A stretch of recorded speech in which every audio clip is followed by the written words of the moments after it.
Okay, let us solve another problem. In the previous video also I have solved a sway problem. Here also I am going to solve a similar sway problem. Okay, so let us look into the frame. So this is the frame we have, which has two columns. As you can see, the length of both the columns are different. The column AB is of 10 meter and column CD is half of that, which is 5 meter. Okay, then column AB is subjected to a point load of 100 kilonewton at 6 meter from support A, and similarly on CD also there is a concentrated load which is 2 meter from support D. Okay, so as you can see, the two column is connected by a beam which is loaded with 30 kilonewton per meter UDL.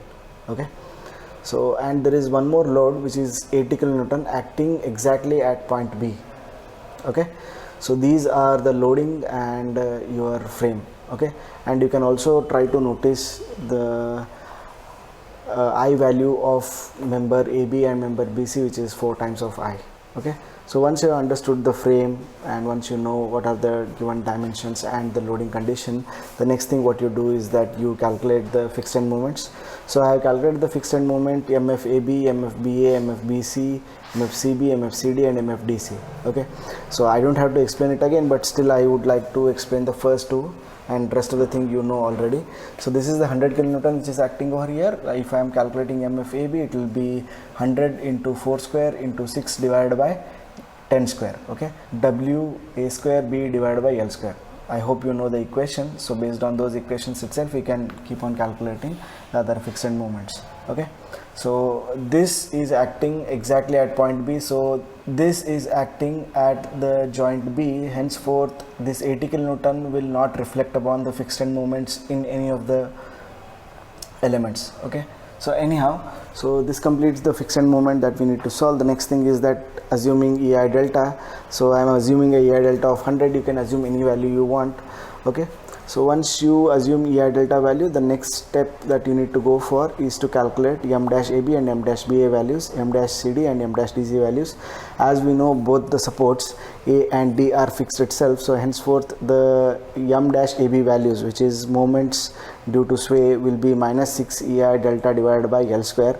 But you need to focus on the I value for AB member, which is 4 times of I. Henceforth 6 EI 4 times of I multiplied by delta divided by L square. L is 10 square, right? So based on that I calculated, which is minus 24. Similarly for MCD and MDC can be also calculated, which is 6 EI delta divided by length of the member CD is 5, so that's why 5 square. So this will also give me minus 24. So once you solve the values of M dash AB, M dash BA, M dash CD, M dash DC, which are the sway moments, next step is to calculate the distribution factor. So as we know, joint B is connected by BA, BC and joint C is connected by CB and CD, right? So we have written the joints and members. Next step is to calculate the stiffness, which is for stiffness for BA is 4I divided by 10. Similarly for BC also 4I divided by 10. So we need to calculate the distribution factor for BA and BC, which is 0.5 and 0.5. Similarly for CB and CD is also been calculated. So stiffness value for CB is 4I divided by 10 and stiffness value of CD is I divided by length of the member CD, which is 5. Okay, so by that again I calculate the distribution factor. So this much you can solve it by yourself. Next step is to calculate the non-sway moments. Okay, so first we will do the non-sway analysis. In the non-sway analysis, as we know, joints, member, distribution factor, fixed end moments, we will write all of them. Okay, so I written the respective values of distribution factor and fixed end moments for the individual members. So once you are completed with solving all of this, next step is to balance. Okay, so we need to balance for joint B and joint C. As we know, both joint A and joint D are fixed itself, so there is no balancing required for any of the end supports. So we are going to balance the internal joints itself. So joint B and joint C are to be balanced now. So to do that, what we do, we take the summation of fixed end moment at any given joint and multiply that as a respective distribution factor, and we write down the balanced moments. So 144 minus 250, again changing the sign symbol, multiplying with the distribution factors, I have written here. Similarly over here also 250 minus 24 multiplied by the distribution factor, changing the sign symbols, I have written here the balancing moments. So as you know, once you complete the balancing, the next step is to go for carryover. So as we know, we have to carry over from BA to AB, BC to CB, CB to BC, and CD to DC. And in the previous video we had the far end being pinned, so that's why we never used to carry over. But here both the far ends or the supports we have are pinned, fixed, so henceforth we are going to carry over on both the side. Okay, I hope this is very much clear. So these steps you keep on repeating. What you do is the next thing, because of this imbalanced movements, you need to again multiply these value with the distribution factor by changing the sign symbol. You have to keep on solving the balancing moments. Okay, so you know the drill how to solve this. So once you solve the balancing and carryover movement, once you reach the decimal values of balancing moments, you will stop your iteration values, and then you take the sum of all the movements along any given column. You will get to know how much is your movements. So all these movements which are calculated will be called as non-sway movements, right? So these are the non-sway movements that I got. At AB and we have minus 46.55. At BA and BC, BA being positive, BC being negative, the magnitude is 242.87. Similarly for BC and CD is calculated, which is 115.67. Now the last value, which is DC, is minus 14.265. So this completes our non-sway analysis. Once the non-sway analysis is completed, next what we do is to go for sway analysis. Okay. So the next step is about the sway analysis. We have already completed the non-sway analysis. So from the non-sway analysis, these are the moments that we got. Now let us try to calculate the incorrect sway moments. So to solve the incorrect sway moments, what we first do is that in the previous part, what we did was we calculated this arbitrary sway moments. So the arbitrary sway moments for M-AB, M-BA, M-CD, M-DC was minus 24. So what we do is that we substitute, instead of FEM, we are going to substitute the arbitrary sway moments. So the arbitrary sway moments have been substituted at AB, BA, CD and DC. Now we will perform the sway analysis. So let us balance it out. So you know the drill of how to balance and carry over. I don't have to explain it again and again. So but 24, you have to change the sign symbol, multiply with the distribution factor, write down, then we know the carryover process. So once this analysis is completely done, what you do is that you calculate the sway movements, incorrect sway movements. So these are the incorrect sway movements that I have got, and I have written over here. So these are the incorrect sway movements I got. At AB it is minus 19.66, at BA it is 15.335. Like similarly I have calculated for other ends also, for BC, CB, CD and DC. So once this is completed, our next step would be to go and calculate for correct sway moments. So before we calculate the correct sway moment, I would like to also solve what could be the reaction that is possible in case of only external loading.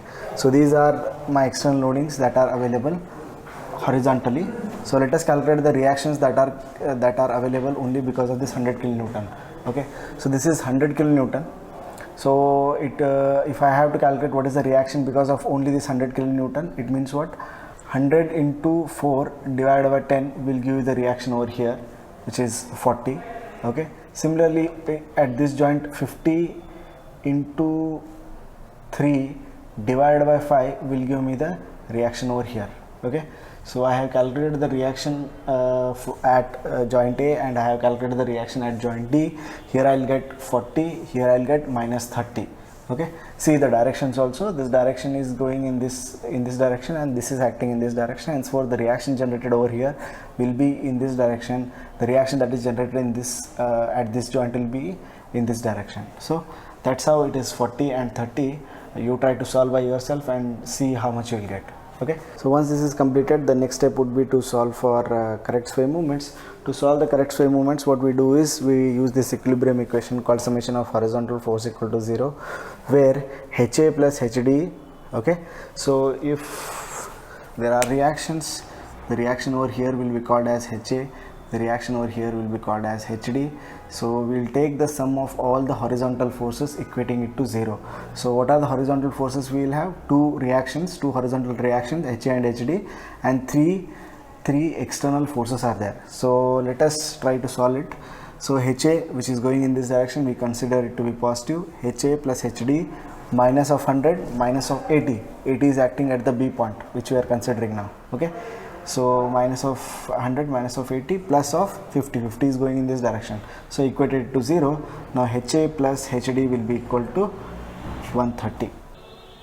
So as we know, after solving the incorrect sway moments, what we do is that we calculate the correction factor. To calculate the correction factor, we have already solved the summation of H is equals to 0. So summation of H is equal to 0 equation is like this: HA plus HD should be equal to 130. So HA, what will be HA equal to? HA will be equals to the reaction that is caused due to non-sway movements, the reaction that is possible due to incorrect sway movements, and the reaction that is possible due to external loading. Okay, so what we do is that at joint A, we'll equate all the horizontal reactions that we have calculated from non-sway movements, incorrect sway movements, and external loading. Okay, so from non-sway movements it is minus 19.631. okay, and then due to external loading, the horizontal reaction at A is equals to 40. Now as we know, this is your incorrect sway movement, so henceforth what we do is that we will add this plus of 3.5 multiplied by C. C is representing the correction factor. Now let us go to joint D. At joint D, again what we do is that we take the sum of all the horizontal reactions at the D from non-sway movements, incorrect sway movements, and external loading. So let us go to HD. So due to non-sway movements, the horizontal reaction is 25.897, which has been written. Next, due to external loading is minus 30, so which I have written here. Next, plus of 7.65 into C, because 7.65 is the incorrect value, so that's why correction factor has been multiplied to this. So again, going back to this equation, HA plus HD, I am going to substitute these two equations in this equation. This is what I get. Okay, after simplifying this equation, C is equals to 10.192. okay, so once we get the correction factor, what we do, the correction factor is multiplied with all the incorrect sway movements, and we will write the corrected sway movements. So here these are your corrected sway movements. Okay, so what will be the corrected sway movements here? 19.66 multiplied by 10.192 will give you the value of corrected sway movement at AB. Similarly, 15.335 is multiplied with 10.192 will give you 156.28. Okay, 17.5005 multiplied by 10.192, 178.37. Like this you will calculate all the corrected sway movements. So once the corrected sway movement is completed, the next step would be to solve for final end movements. So how do you solve the final end movements? By taking the sum of all the movements from non-sway and the corrected sway movements at any given individual joint, right? So if I am solving for MAB, so this is your MAB. So MAB will be equals to minus 46.55 minus of 20. You have to take the sum of these two, which is minus 246.55. Now similarly, if you want to calculate how much is MBA, MBC, what you do is that you take minus 156.28 plus of 242.87, which is 86.6. Similarly, over here 156.28 minus of 242.87 will give you minus 86.6. So we have calculated MBA, MBC. Like this you can calculate for other end, which is MCB, MCD, MDC. So this will become your final end movements. Okay, so after solving the final end movements, again you can calculate the reactions because of these movements. Okay, so you can also check whether the calculated horizontal reactions are correct or not, and movements are not correct or not, by substituting in the summation of horizontal force equal to 0 equation. Okay, so this is how we solve. Now you can solve the shear force diagram and bending moment diagram for this. If you find difficulty in solving that, you can ask me, I will try to solve it. Okay, so next step is for you to calculate the vertical reaction and then draw the shear force diagram, then draw the bending moment diagram. Okay, this completes your moment distribution method. So from the next video onwards, we will start dealing with Kani's method. Thank you.